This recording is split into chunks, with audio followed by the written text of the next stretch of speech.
This is the Friday Q&A number 6, take 1. I think there's only going to be one take, so.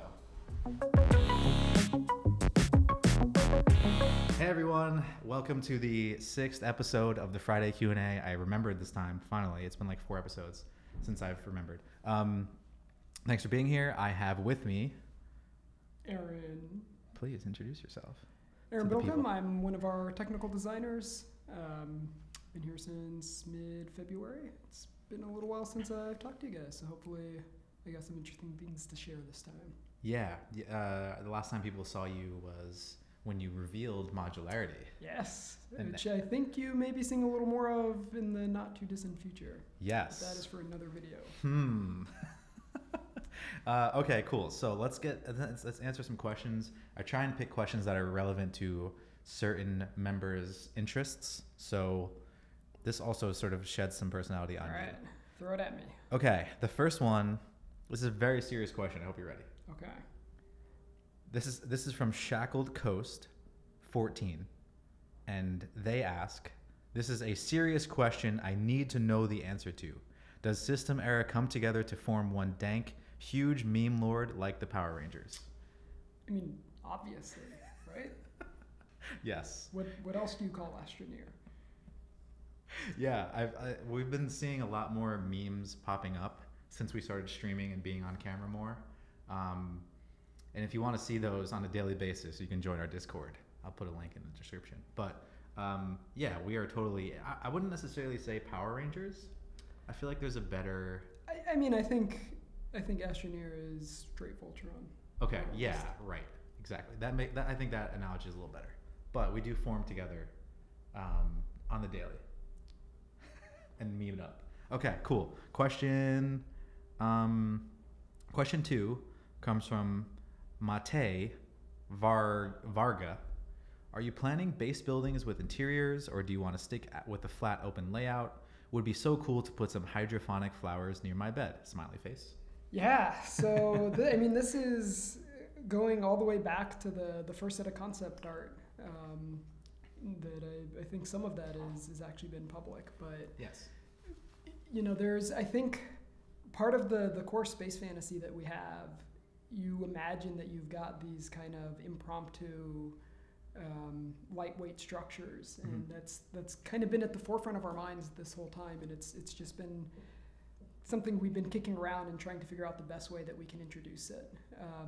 We don't have anything explicit on the table right now, but it is something that we are constantly talking about, and something that we'll be looking into not too long from now. Some of the vehicle stuff that I'm doing is hopefully going to translate into some of the base stuff, and when we get there, we'll look at how we can actually get some real structure building into the game. Right. So that sort of parlayed into the reason why I asked about this is because it seems like this would be a natural thing to do after the vehicle modularity stuff is taken care of. Yeah, absolutely. Right? So we're calling it vehicle modularity, but right. the hope has always been that we can ultimately blur the lines between what's a base structure and what's a vehicle, and that having these kind of generic components be the foundation for any of these sort of structure buildings is something that will eventually carry forward into the bases as well. Awesome. That sounds great. Okay, cool. That's that question. So hydroponic flowers is maybe a little far out, but... Yeah, and I think it's one of those things, we try to do this from the ground up, where you put together these core framework systems that can be the platform for all sorts of additional content that comes later on, right? So if you have the base structure system in place, then having a place to do hydroponics or other sorts of indoor activities, you can just keep plugging that content in. Yeah, and I think it does fit the space fantasy, right? Like right now, you're talking if you're following anything that's happening with like the actual International Space Station, there's all sorts of experiments and things happening inside. Oh yeah, absolutely. Right? So I think it would be awesome to bring that fantasy to the game. And there's definitely a place for it, even outside of the context of base building, where some of the things we're hoping to do with the terrain and the sediment, and having these different kind of compositions, mineral makeups, things like that, can feed directly into the sort of farming, light simulation systems that are based on soil health and things like that. Cool. Okay. Next question. This is from Snagged Cookie 10. Everyone has a number. This is kind of a weirdly phrased question, but severe storms that may destroy parts of your base. Maybe something like that would be in the game. And they're referring to the original trailer of the game, which had like things blowing in the wind and the base being destroyed. Yeah, I think it's a really cool idea. I think there's a lot that we can do there. The challenge for us has always been walking this kind of fine line between a game that is really accessible and kind of chill and laid back, but then has extra layers of depth for the players who want to opt into that challenge, right? And so for us, when we introduce these sorts of obstacles or hurdles, we don't want it to be the sort of thing that somebody who's just dropping in to have a casual gameplay experience is going to be wrecked by, right? And so some of that is looking to the different planets and having harsher biomes there where we can throw some of these more severe challenges in. But at the core level, having a destructible system in place for your equipment, we just have to figure out the way to do it that isn't going to be too taxing on your kind of more chill players, and still giving an interesting challenge for the people who really want to engage at that level. Yeah, I think it also, this parlays into another bigger conversation, which is like things that challenge the player, right? Like that's what this is sort of based on, is like, what are the things that are going to be challenging you? And there's so many ways to go about that. Yeah, for sure. One of the things that really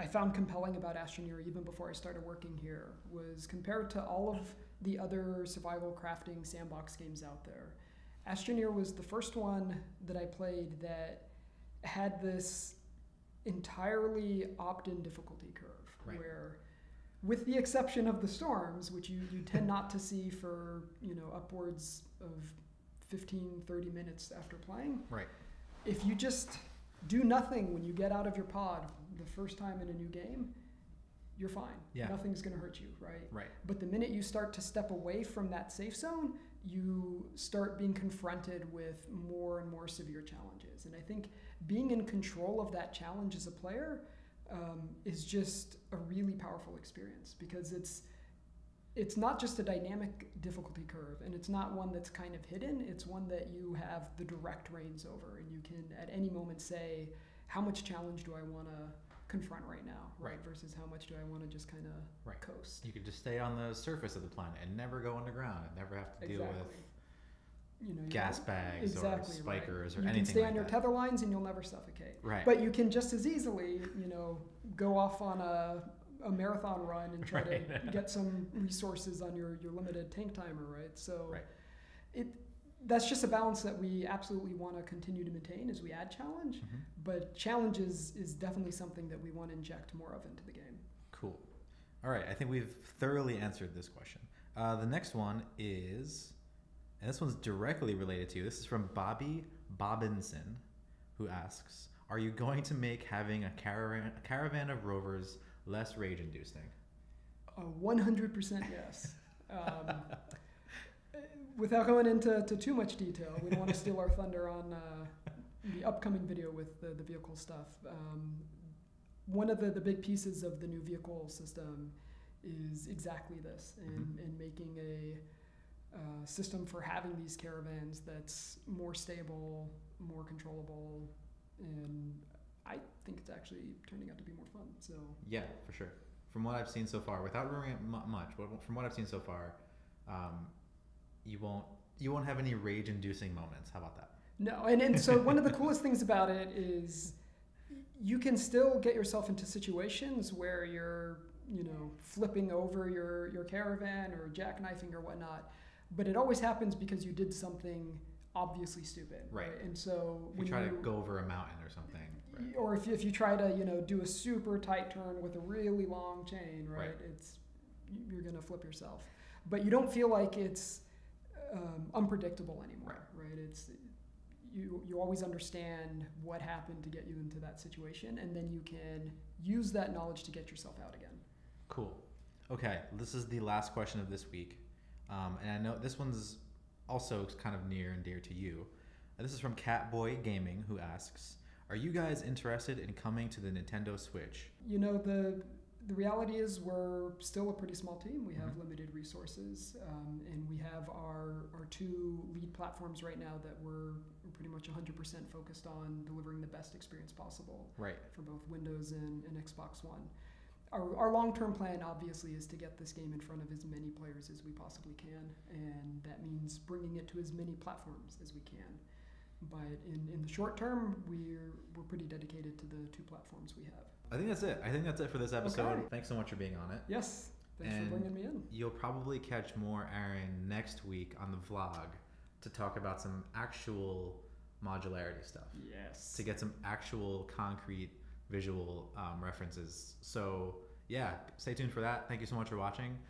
As always, I'll remind you that you can leave your questions in the YouTube comments. You can leave them on Twitter and emails, Facebook, forums, everywhere.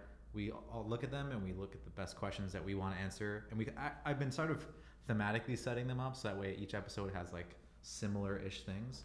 But yes, please continue asking questions and we will continue answering them. Yeah, thanks so much for watching. Okay. Right on. Bye. Bye-bye.